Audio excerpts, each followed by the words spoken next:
Abra sua Bíblia, por favor, no livro de Jó, no capítulo 4. Livro de Jó, capítulo 4.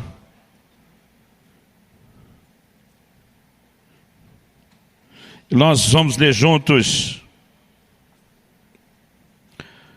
do versículo 3 até o versículo 5.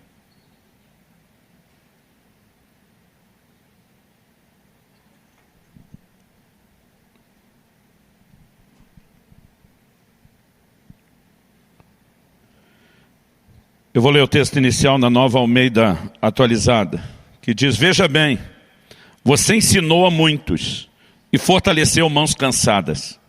As tuas palavras sustentaram os que tropeçavam, e você fortaleceu joelhos vacilantes. Mas agora, quando chega a sua vez, você perde a paciência, e ao ser atingido, você fica apavorado. Nesse momento difícil da vida de Jó, seus amigos o rodeiam.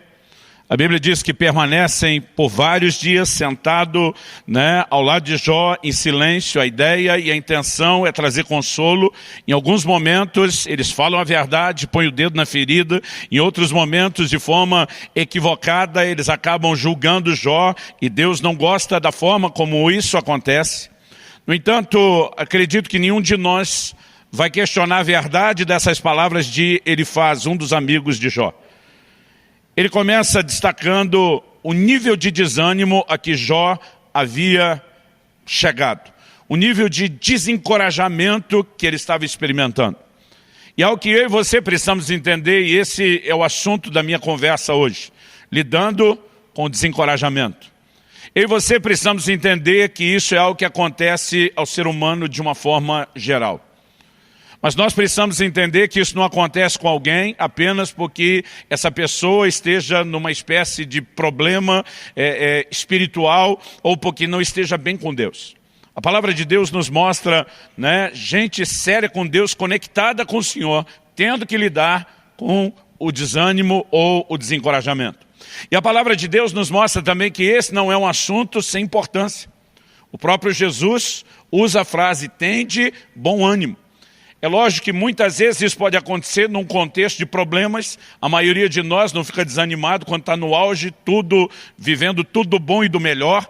E as situações que geram esse tipo de reação em nós, mas o Senhor Jesus nos ensinou: no mundo tereis aflições. Ele diz: mas tende bom ânimo. Em outras palavras, ele estava dizendo: não deixe as circunstâncias ditar o seu ânimo. Há outra realidade que pode governar você.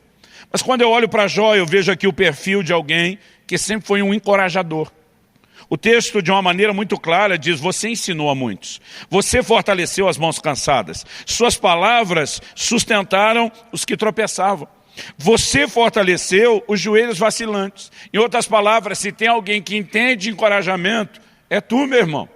Você tem praticado isso, você tem sido um instrumento de Deus para levantar os outros. Ele diz: mas agora, chegando a tua vez. O versículo 5 de Jó, capítulo 4, na NVI, foi traduzido assim: mas agora que se vem dificuldade, você desanima. E a verdade é que quando o assunto é desânimo, ou desencorajamento, não importa o quão encorajador você já possa ter sido com qualquer pessoa à sua volta. Quando chega a sua hora e o seu momento, toda a teoria e o conhecimento que você tem, que muitas vezes já pode até ter funcionado para levantar os outros, você descobre que ele parece ter uma grande dificuldade de funcionar em seu próprio favor. E esse é o ponto que eu quero explorar para essa nossa conversa hoje. Eu sei que hoje é o Dia das Mães, parabéns para todas vocês. Eu tentei, gente, achar alguma mensagem de mãe para pregar. Eu acho que tem coisa que eu sou muito ruim. Eu não consegui achar. Eu falei: meu Deus, a Bíblia é tão grande e não saiu nenhuma mensagem. Mas eu creio que Deus tinha um outro plano e um outro propósito. E que essa manhã não será só uma manhã de instrução, orientação, mas eu creio que será uma manhã de socorro e intervenção de Deus. Eu creio que você está num ambiente profético, de ação do Espírito Santo, de intervenção de Deus, onde a palavra pode te tocar de uma forma como você nem imagina. Seja esse o seu momento ou não. Eu quero chamar a sua atenção aqui para essa verdade que a palavra de Deus nos mostra e nos revela. Eu olho para Jó e descubro que Jó, à semelhança de outros homens e mulheres de Deus na Bíblia, era gente parecida comigo e com você. Nós muitas vezes funcionamos como encorajadores dos outros, até que chega o nosso momento. Nós sabemos que não é correto estar desanimado, e é por isso que a gente tenta levantar os outros. Não apenas porque a gente se ama e se importa e quer ver mais do que uma cara triste, um sorriso, mas a gente sabe que é importante vencer o desencorajamento. Mas a verdade é que quando chega a nossa vez, nós nem sempre conseguimos saber como lidar com isso. A palavra de Deus nos diz, em Tiago, no capítulo 5 e no versículo 17, que Elias era homem semelhante a nós. Mas a Bíblia diz assim, sujeito aos mesmos sentimentos. E é quando eu leio essa descrição, que ele era parecido como eu e você, parecido com a gente, é quando eu leio essa descrição que eu começo a perceber, porque na verdade a Bíblia está dizendo que ele tem uma estrutura muito parecida com a nossa. E Elias, na minha opinião, é uma das pessoas da Bíblia que mais manifestaram a tal da bipolaridade. Uma hora ele está fazendo descer fogo do céu, vê uma nação inteira cair de joelhos gritando só o Senhor é Deus, vive um cenário de avivamento como poucos, mas daqui a pouco ele corre para uma caverna e ele pede para si a morte. O curioso é que a Bíblia diz que ele fugiu para aquela caverna porque Jezabel, a mulher de Acabe, do rei Acabe, ameaçou matá-lo. E a Bíblia diz que ele fugiu para salvar a vida. Esse era o propósito da fuga e de se esconder na caverna. Mas quando chega na caverna, a Bíblia diz que ele pediu para Deus a morte. E é algo que me parece bem confuso.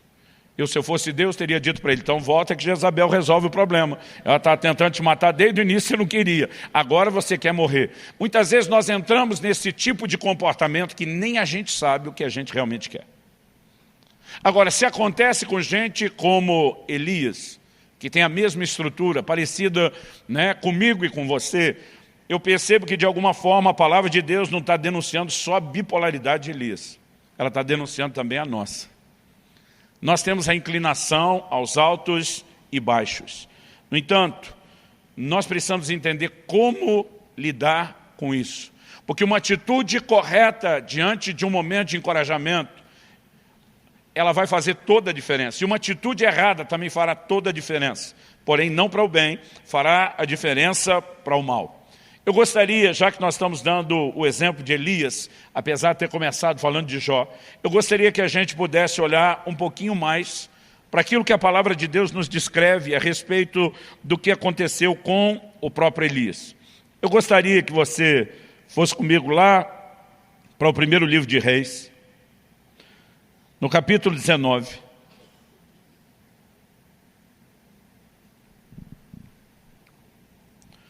Primeiro livro de Reis, capítulo 19, a partir do versículo 1.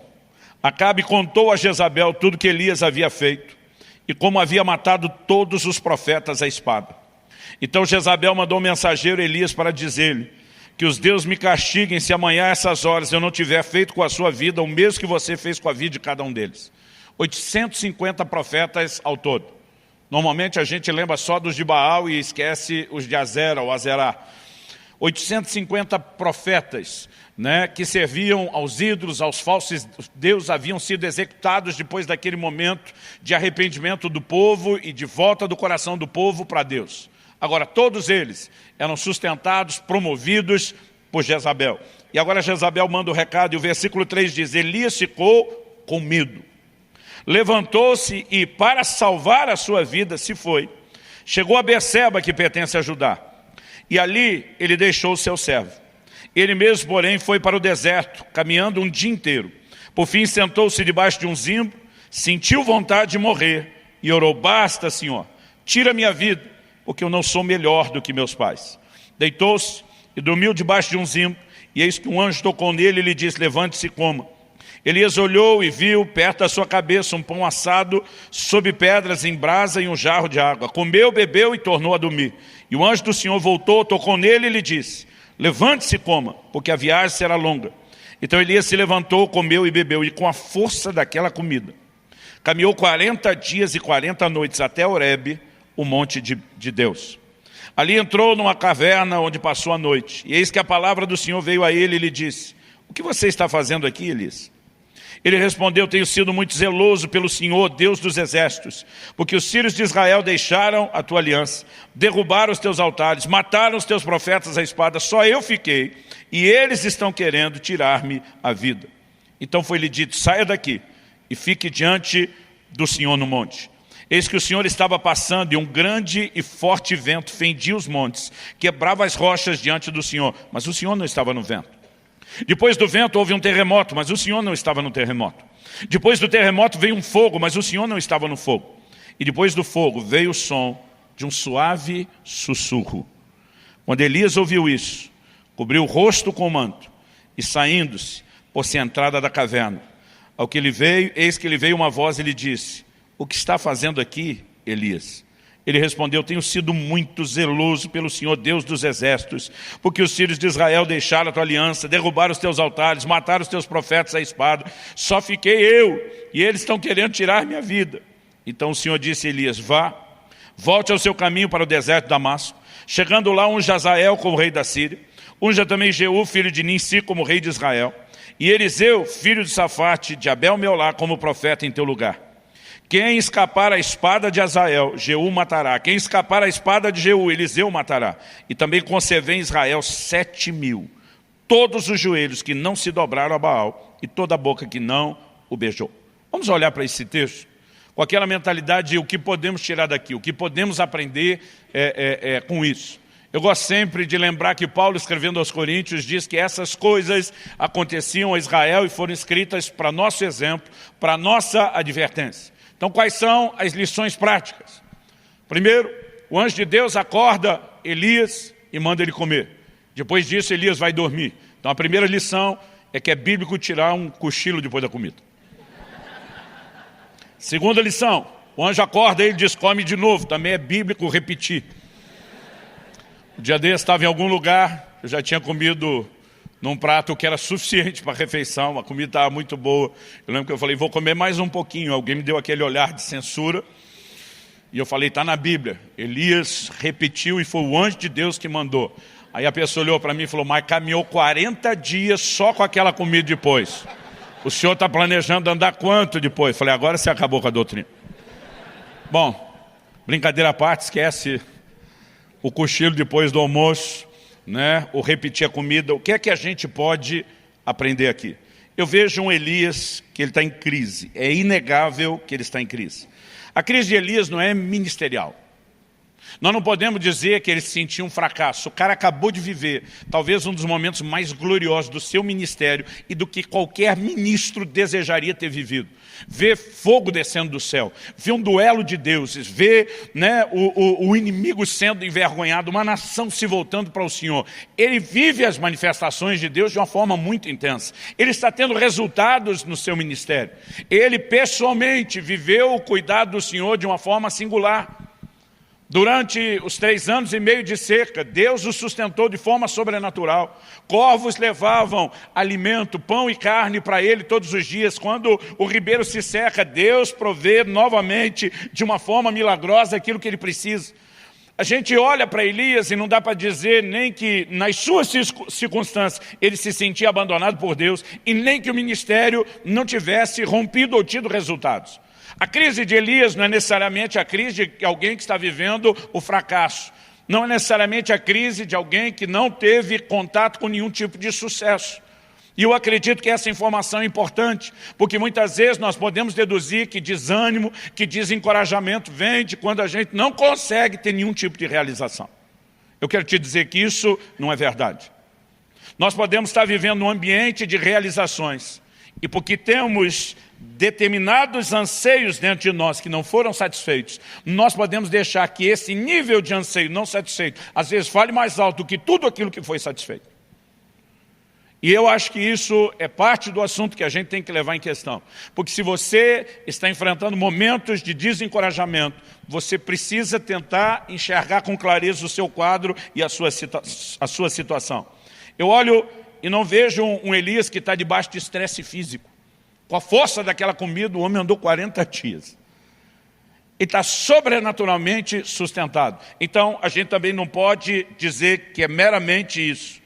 A crise dele não é falta de unção, porque ele viu descer fogo do céu. Não é falta de fé. Além do sustento sobrenatural dos corvos, nós vemos o homem orando e Deus fechando os céus, orando de novo e Deus abrindo os céus. Então, qual era o problema de Elias? Uma coisa que me chama a atenção é que no versículo 4 que nós lemos, antes de chegar na caverna, no início da fuga, ele diz para Deus o seguinte: eu não sou melhor do que meus pais. Aqui talvez a gente tenha o grande desabafo de Elias. O problema não é Jezabel. O problema não é a circunstância que ele está lidando. O problema são expectativas frustradas. Eu não sei o quanto ele quis ir além da geração de seus pais. Mas não importa onde ele tinha chegado, de alguma forma ele está se medindo e dizendo: eu não sou melhor, eu não fiz diferença, eu não cheguei onde deveria ter chegado. E nós temos alguém que está expressando essas expectativas frustradas. A palavra de Deus diz em Provérbios capítulo 13, versículo 12, que a esperança adiada, ela entristece o coração. Aquele tipo de coisa que você espera e acaba nunca chegando. Ele pode, muitas vezes, trazer um grande estrago emocional dentro de você. Agora, a pergunta é, algumas coisas que nós estamos esperando e que não se concretizam, deveriam necessariamente estar sendo esperadas? Há coisas que são parte de uma promessa de Deus, de um sonho que Deus colocou no nosso coração. Mas há coisas que a gente simplesmente decide que precisa delas, sem que Deus tenha nenhum tipo de compromisso com a nossa decisão. E muitas vezes a expectativa de não alcançar algo que nós queremos pode falar mais alto e estar vivendo tudo aquilo que Deus está despejando e derramando nas nossas vidas. O ser humano consegue ter essa capacidade de muitas vezes não se contentar com nada do que ele está alcançando. Quando a Bíblia fala sobre contentamento, ela nunca está limitando o assunto só a coisas materiais. Por exemplo, escrevendo aos Romanos, Paulo diz: não ambicioneis coisas altivas, mas acomodai-vos às humildes. Ali ele não estava falando só de quem deseja morar num triplex, numa baita de cobertura milionária. Ele está falando sobre pessoas que querem realização, que querem um lugar de conquista na vida, que querem reconhecimento muitas vezes. E nós precisamos entender quais são as nossas expectativas. Porque quando Deus coloca um sonho no nosso coração, quando Deus faz promessas, nós temos não apenas o direito, mas a responsabilidade de crer, de lutar por isso até que a gente viva. Mas há momentos onde Deus não falou nada a respeito de um assunto, não prometeu nada, e a gente enfiou na cabeça, encasquetou que a gente quer porque quer aquilo, e muitas vezes a frustração de não viver aquilo fala mais alto de toda a realização do que tudo que Deus está fazendo. E isso não se mostra saudável. Uma das formas de perceber na nossa própria vida se estamos vivendo intensamente a frustração de algumas expectativas não cumpridas, falando até mais alto do que as realizações, é observar o nosso comportamento.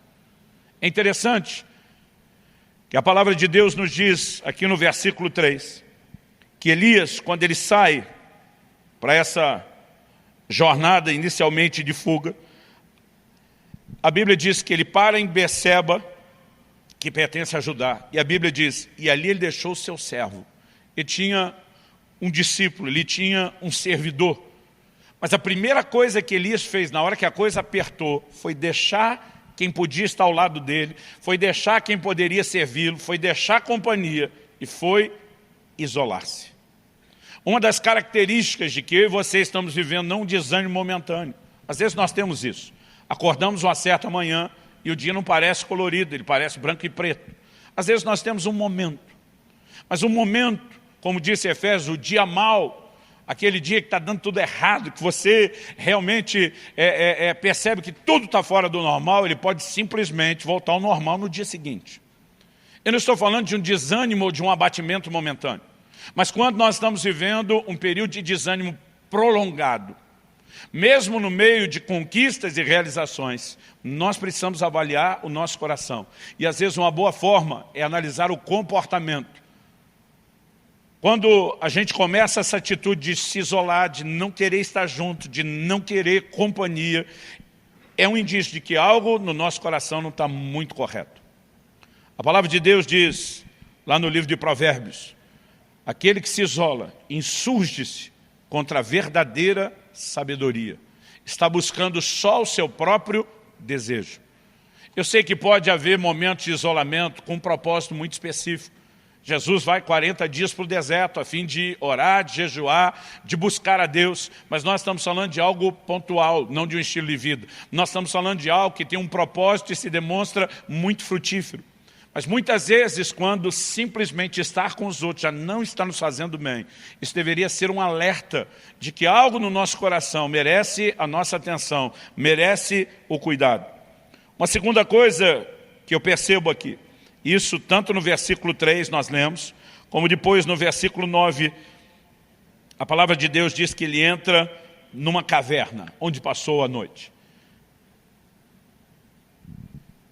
Há algumas cavernas emocionais nas quais eu e você entramos e também nos fechamos. É aquele momento onde a gente já não quer ver gente, onde a gente já não quer ver a luz, onde a gente já não quer ver nada e nem ninguém.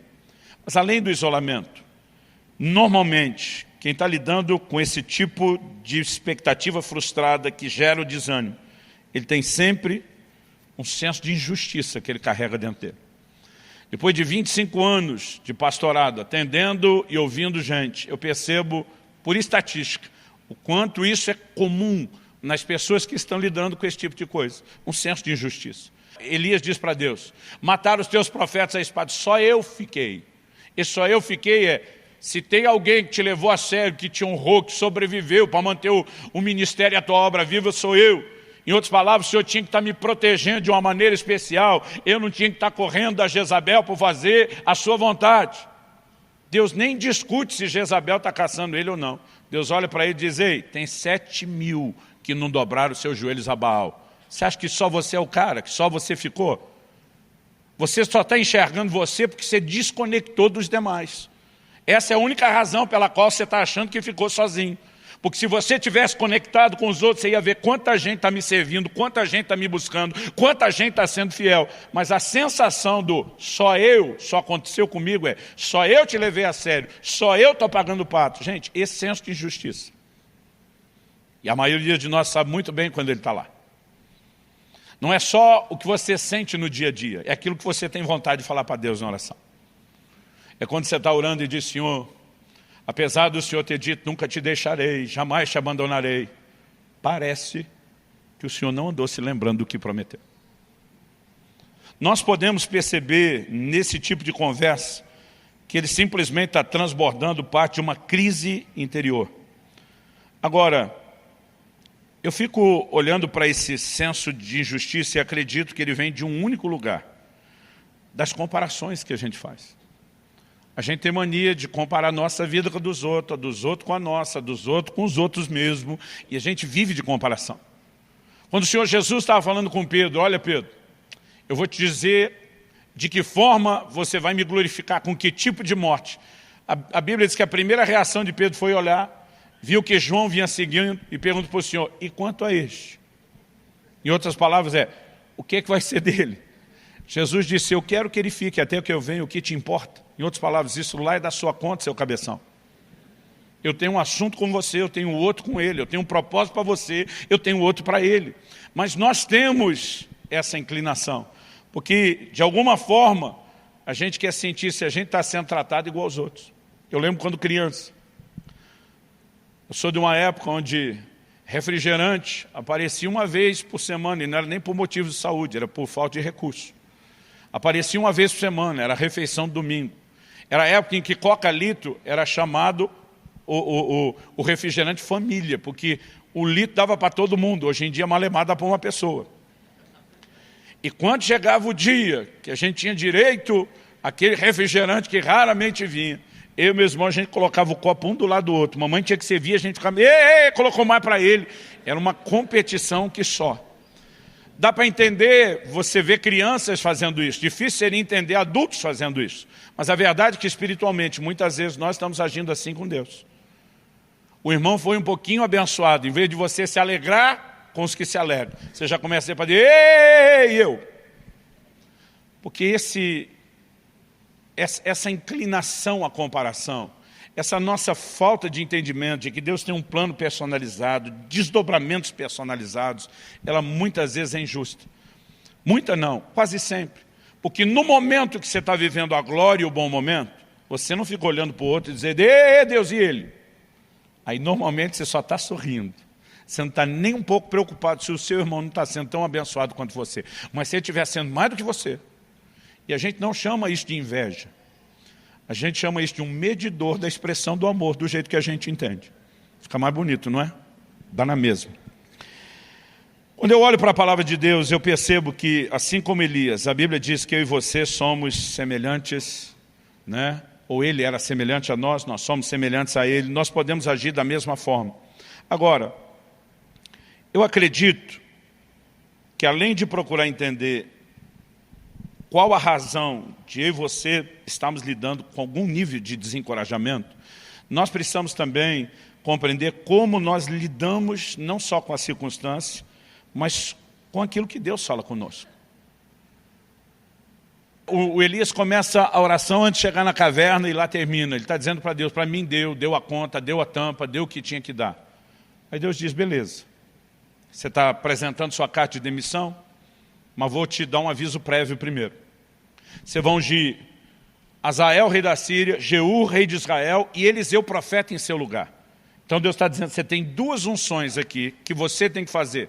E tem uma terceira que é para ungir o seu substituto. Porque se você não quer continuar, e se você quer desistir, pelo menos seja responsável.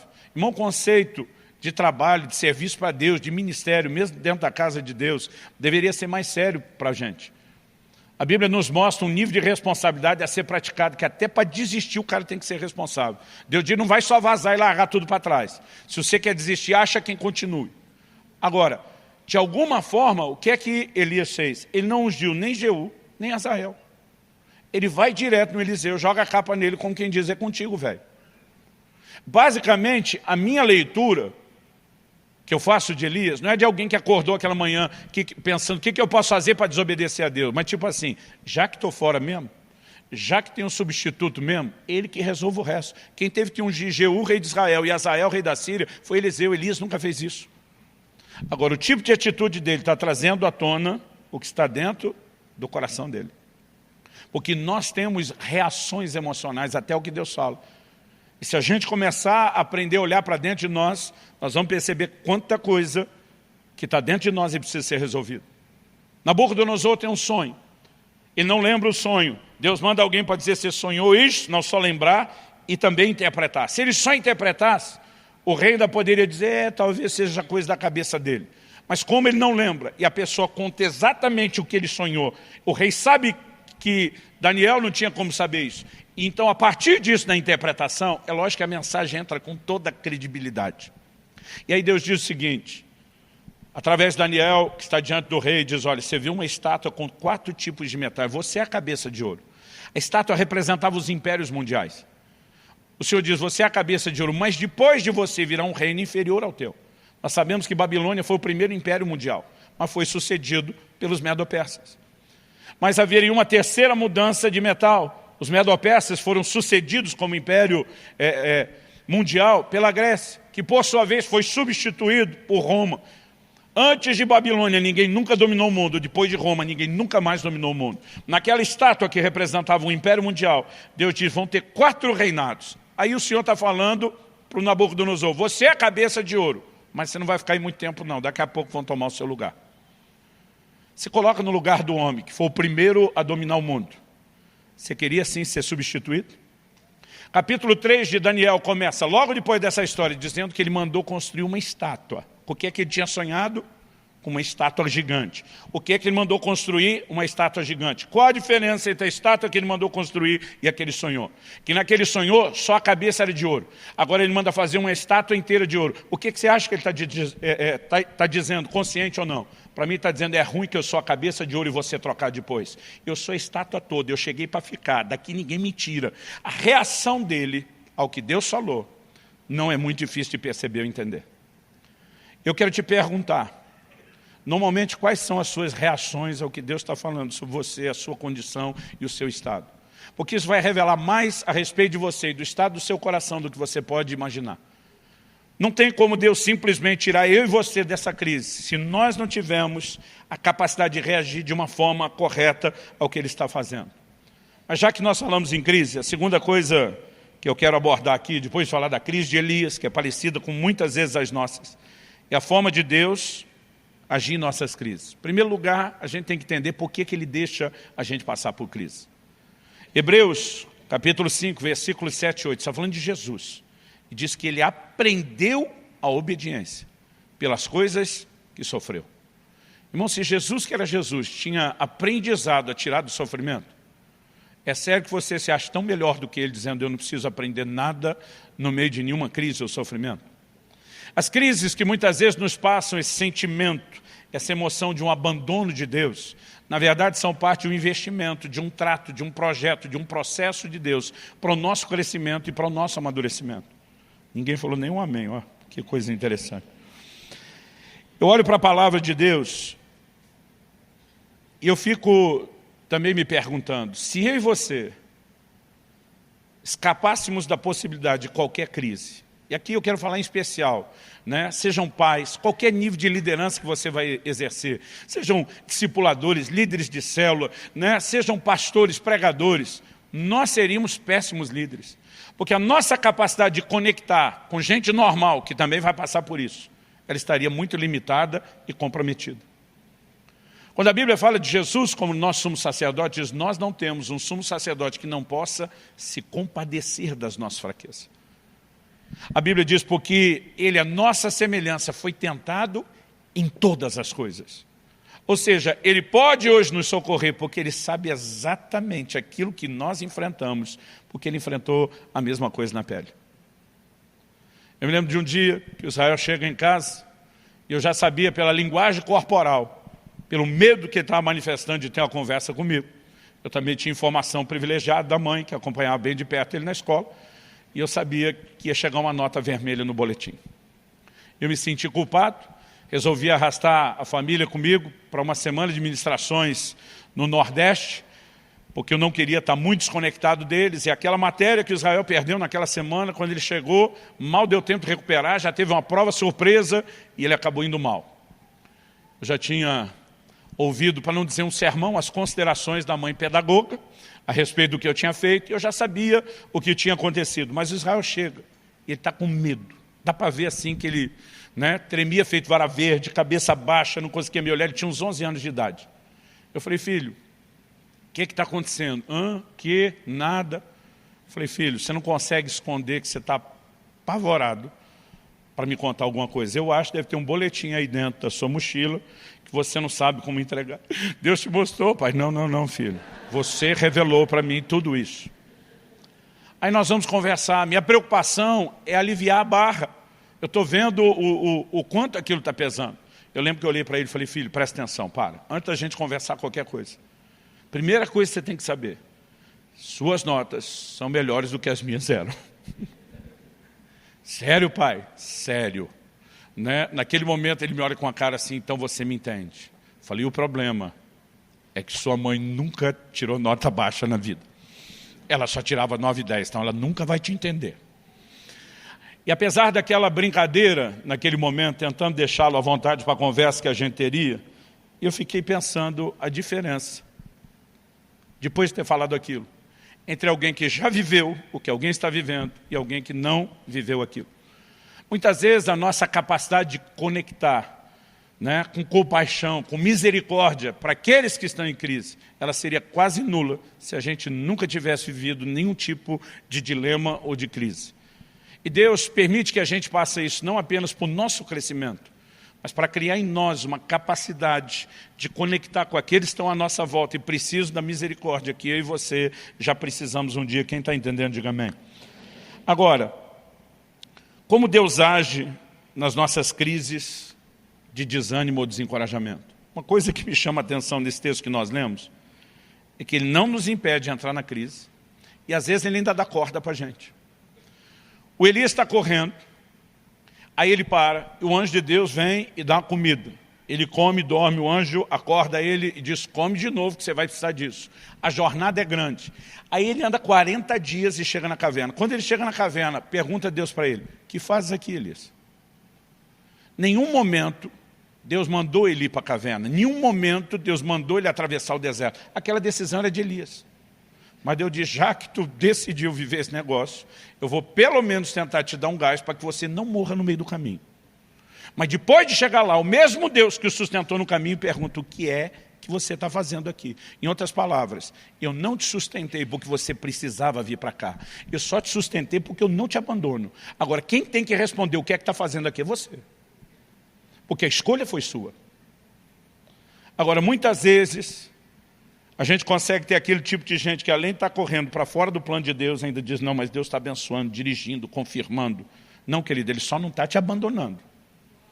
Não significa que Ele está confirmando que você tem que se enveredar deserto adentro ou que você tem que achar uma caverna. Aí Deus pergunta, o que é que você faz aqui? Elias conta uma outra história fazendo de vítima. Deus chega de novo e diz, o que é que você faz aqui, Elias? Em outras palavras, você não respondeu o que eu te perguntei. Porque esse tipo de resposta é importante. E quando eu olho esse perfil da ação de Deus, eu acredito que essa pergunta nos mostra que Deus não enviou Elias. Deus o abençoou, cuidou dele no caminho. Mas o profeta fez só o que Deus decidiu fazer. Aí Deus diz para ele, sai da caverna. Sabe o que Deus está dizendo? Eu me recuso a falar com você do lado de dentro. Eu posso ter apoiado você no sentido de não te abandonar até chegar aqui. Mas se você quer uma reviravolta, se você quer escutar minha voz, se você quer entender os novos desdobramentos, sai daí. Quem entrou na caverna foi você, quem sai é você. Eu não te tiro daí, sai. E é só depois que ele sai, que Deus fala com ele lá. Nós precisamos entender que muitas vezes estamos vivendo o fruto das nossas escolhas, das nossas decisões. Ainda que elas foram ofuscadas por sentimentos, emoções erradas, bagunçadas, Deus está dizendo, começa a arrumar a bagunça que você fez, porque eu sozinho não vou fazer isso tudo por você não. Quem está entendendo, diga amém. Quem está pensando em alguém que tinha que estar aqui ouvindo essa mensagem, não diga amém. Nesse processo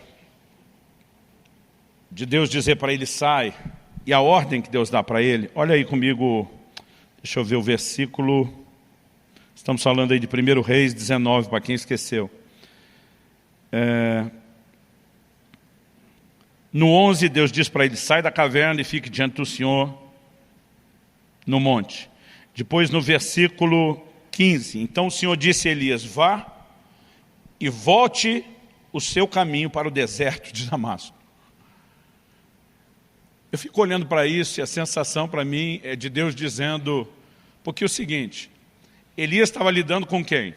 Com Acabe e Jezabel, que eram reis do Império do Norte, do Reino do Norte, que era o Reino do Norte. Depois de Roboão, filho de Salomão, as 12 tribos se dividiram. Judá e Benjamim, que eram do sul, se uniram e formaram o Reino de Judá. E todas as outras 10 tribos formam o Reino do Norte. Quando a Bíblia diz que ele desceu a Berseba, que pertence a Judá, significa que ele sai do norte e desce para o sul de Israel. Agora Deus está dizendo, volta o caminho do deserto, que você vai para a Síria, que era ainda mais ao norte do que o lugar de onde ele veio. Deus está dizendo, toda essa caminhada no deserto foi à toa e desnecessária. Pega o caminho de volta. Vai andar tudo de novo. Interessante que agora a gente não tem informação se teve alimento especial para a jornada de volta. Mas tem uma ordem clara de Deus a respeito disso. Em outras palavras, Deus está dizendo, você é responsável por consertar as coisas e a própria bagunça que você fez. No entanto, mesmo Deus chamando a responsabilidade sobre Elias, dizendo, sai da caverna, Deus ainda fala com ele, se manifesta para com ele. E nós servimos a um Deus que não nos abandona nos momentos de crise, embora nos responsabiliza por aquilo que a gente está fazendo errado e pela necessidade que a gente tem de corrigir. Agora, uma coisa interessante nessa lição que Deus dá a hora que o Elias sai, é que a Bíblia diz que teve vento forte despedaçando rocha. Irmão, eu não consigo imaginar que tipo de vento é esse que quebra a rocha. Mas isso aconteceu. Teve terremoto, teve fogo. Agora, a Bíblia diz que Deus não estava em nada daquelas coisas. Quando eu e você estamos nesse lugar de isolamento e de crise, a gente acha que a única forma de sair é só com Deus fazendo coisas espetaculares, extraordinárias. A Bíblia diz que Deus não estava em nada daquilo, até que veio um cicio, um sopro, um sussurro suave. A Bíblia diz que Deus estava nele. Sabe o que eu entendo Deus dizendo? Não espere sair desse labirinto ou caverna emocional que você está, só quando eu estiver chacoalhando tudo à sua volta com o meu poder. Ele ia saber o que Deus podia fazer, ele já tinha vivido e experimentado isso. Mas Deus fez questão de dar um show pirotécnico, uma demonstração toda na frente dele, mas dizer, eu não estou nisso. Você quer o caminho de conserto para esse momento? Ele não tem a ver com o extraordinário, ele tem a ver com o simples. É uma voz suave. Você tem que prestar atenção, você tem que conectar, você tem que decidir obedecer. E eu percebo que a maneira de Deus tratar com essas nossas crises tem muito mais a ver com um processo simples do que com o extraordinário. E muitas vezes nós não arredamos o pé do lugar porque achamos que está faltando mais barulho, está faltando mais terremoto, está faltando mais fogo. E Deus está dizendo, você só precisa escutar a minha voz suave. E ela tem o poder de te colocar nos eixos. Mas para a gente terminar, a verdade é que quase sempre, quando a Bíblia fala da gente tendo que lidar com esses dilemas emocionais, a Bíblia fala de uma responsabilidade que eu e você temos de nos fortalecer no Senhor. É lógico que existem coisas que Deus vai fazer por cada um de nós. Existem coisas que nós precisamos fazer em relação ao que Deus já nos disponibilizou. Em 1 Samuel, no capítulo 30, a palavra de Deus diz que Davi e os seus homens, que estão fugindo de Saul, se aliaram aos filisteus, que eram inimigos de Saul. Mas daqui a pouco os filisteus vão sair em guerra contra Saul.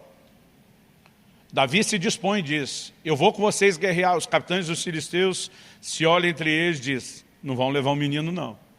Ele é inimigo de Saul, é o cara que Saul mais procura, que é a cabeça dele, mas se ele tiver uma chance de tentar se redimir, ser aceito, é se virar contra a gente na guerra e tentar ganhar o coração de Saul. Não vamos levar esse cara em encrenca. Aí os reis dos filisteus conversam, dispensam Davi. Davi e os seus homens voltam para casa. Já devem estar frustrados que não puderam sair à batalha, mas quando eles chegam, a palavra diz que Ziclag, o lugar onde eles estavam morando, havia sido saqueada pelos amalequitas, havia sido incendiada. Quando eles chegam, não encontram absolutamente nada naquilo que deveria ser o lar docilar. Tudo destruído, tudo queimado. Então, assim, a própria estrutura onde eles viviam, ela está toda destruída. Os familiares foram levados, os bens foram saqueados. E a palavra de Deus diz ali em 1 Samuel, no capítulo 30, se você for rápido de endereço e quiser acompanhar, no versículo 4, a Bíblia diz assim, então Davi e o povo que estava com ele ergueram a voz e choraram, até não terem mais força para chorar.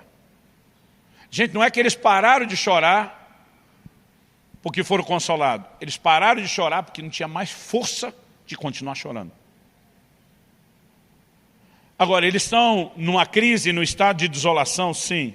Versículo 6 diz assim, Davi ficou muito angustiado, pois o povo falava de apedrejá-lo. Uma lição que aprendi cedo, você quer ser o líder, você vai pagar o pato por muita coisa.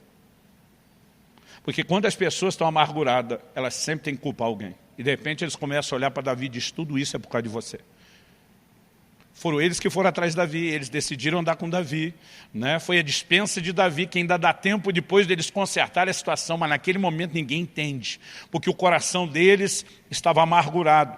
O versículo diz, pois o povo falava de apedrejá-lo, porque todos estavam amargurados, cada um por causa de seus filhos e suas filhas. E o texto diz assim, mas Davi se reanimou no Senhor seu Deus. Quando ele vê aquela turma já falando em apedrejar, ele disse, se eu não reagir, essa história vai acabar aqui, vai acabar da forma mais trágica. Há um momento onde a minha e a sua ficha tem que cair, de que nós temos que reagir, de que nós temos que decidir mudar e virar o jogo. E a Bíblia diz que ele se fortaleceu no Senhor. A tradução que eu estou lendo diz que ele se reanimou no Senhor. É possível você encontrar ânimo no Senhor, porque você decide buscar e encontrar isso. Quem está entendendo, diga amém. Agora, eu acho lindo nessa história, quando ele decide se fortalecer no Senhor, ele vai consultar o Senhor depois disso, ele faz 2 perguntas, e Deus dá 3 respostas. Dá uma olhadinha nesse texto aí de 1 Samuel 30. O texto diz assim, no versículo 7, disse Davi a Abiatar, o sacerdote, filho de Ameleque, traga aqui a estola sacerdotal. E Abiatar a trouxe a Davi. Gente, em momentos de dor, nós precisamos aprender a recorrer à presença de Deus. Por favor, diga amém. Verso 8, então Davi consultou o Senhor dizendo, devo perseguir esse bando? Conseguirei alcançá-lo? Então, em primeiro lugar, a gente tem que tentar alguma coisa? Sim. Se a gente tentar, nós vamos achar o bando? Ou vai ser um esforço inútil, perseguir gente no deserto que talvez não deixe o rastro? São as duas perguntas que ele faz. O Senhor respondeu: 1, persiga o bando. 2, porque você certamente o alcançará. E 3, a pergunta que eu acredito que Davi não teve coragem de fazer: e libertará aos cativos. Eu acho que naquela altura do campeonato eles estão vivos, nós vamos recuperá-los. Essa é a pergunta que ele não tem coragem de fazer. Mas Deus se antecipa e diz: eu vou intervir. Irmão, normalmente nós atribuímos a Deus a razão de algumas desgraças, em vez de entender que Ele pode ser exatamente a solução para a mudança do quadro.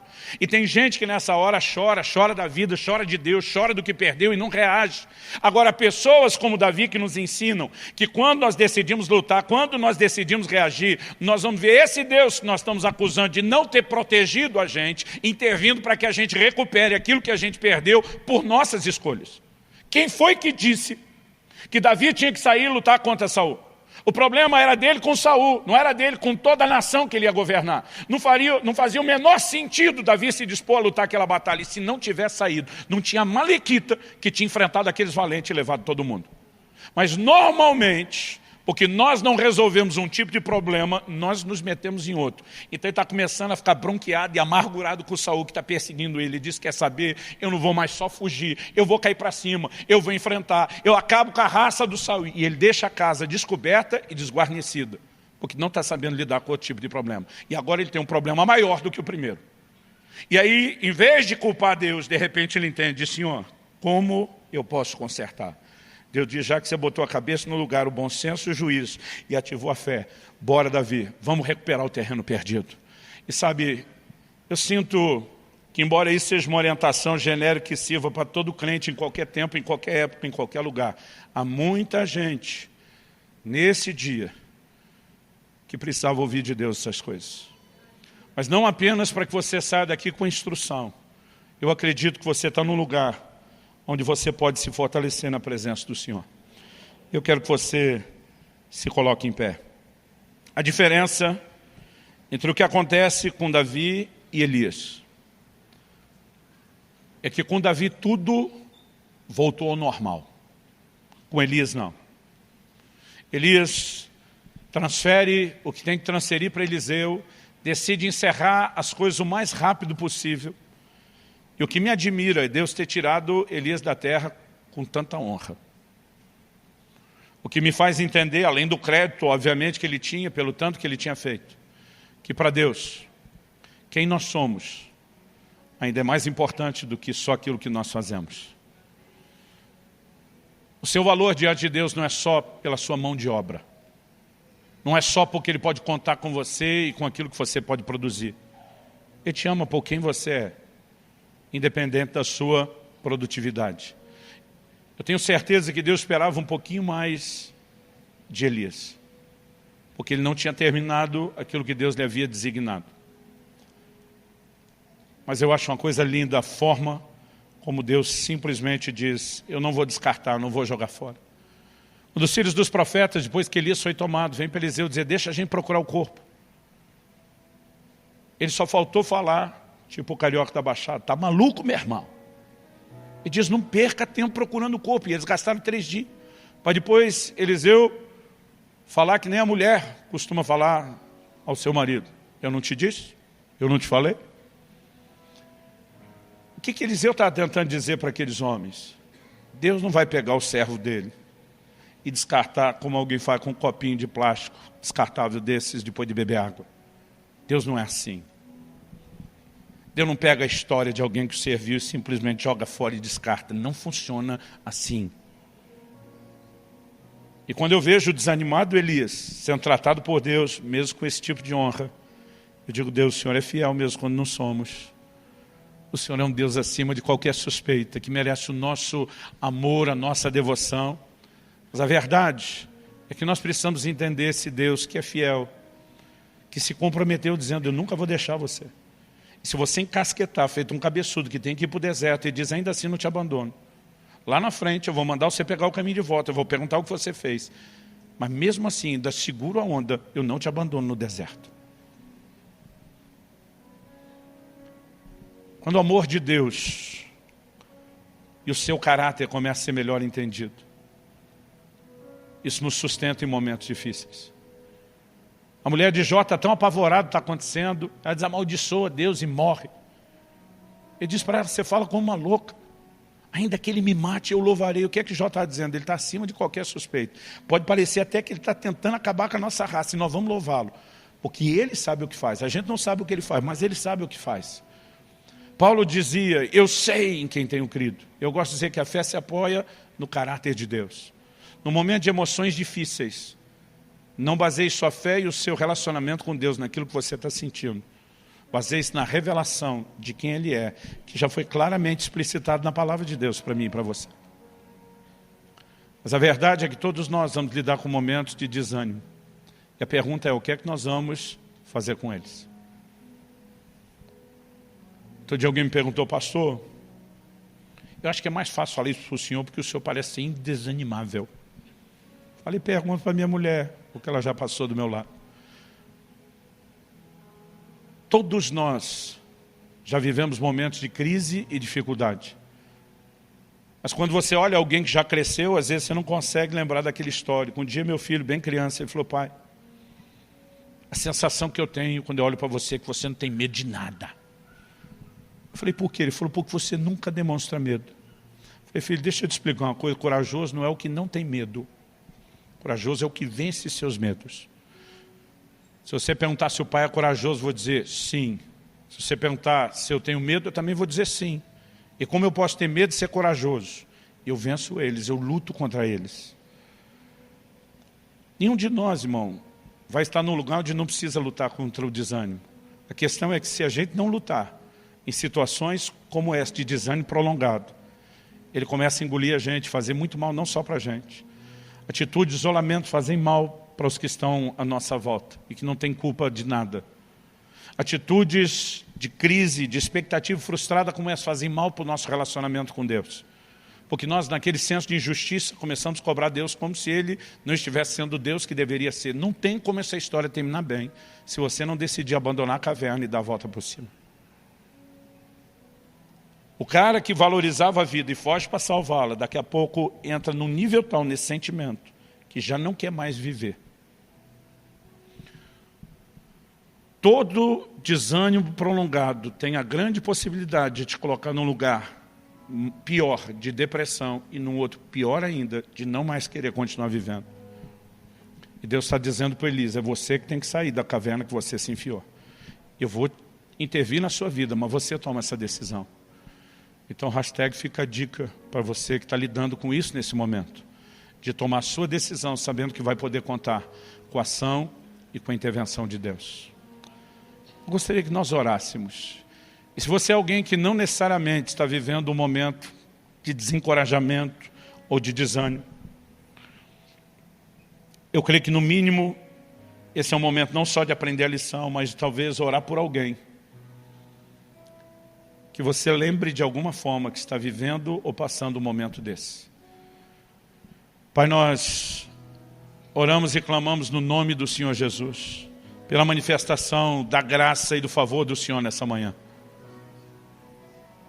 Eu oro que esse possa ser um dia de festa, não apenas por celebrarem e honrarem as mães ou o legado que elas deixaram, mas eu oro que esse possa ser um dia de alegria, também por ser, ó Deus, o início da mudança, da reversão de um quadro de desânimo, de angústia, de peso, de opressão emocional.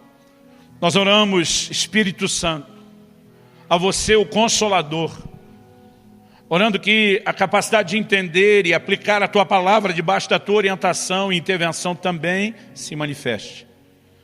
Nós suplicamos nessa manhã graça e favor do Senhor sobre cada um dos nossos irmãos e irmãs. Em nome do Senhor Jesus. Em nome do Senhor Jesus.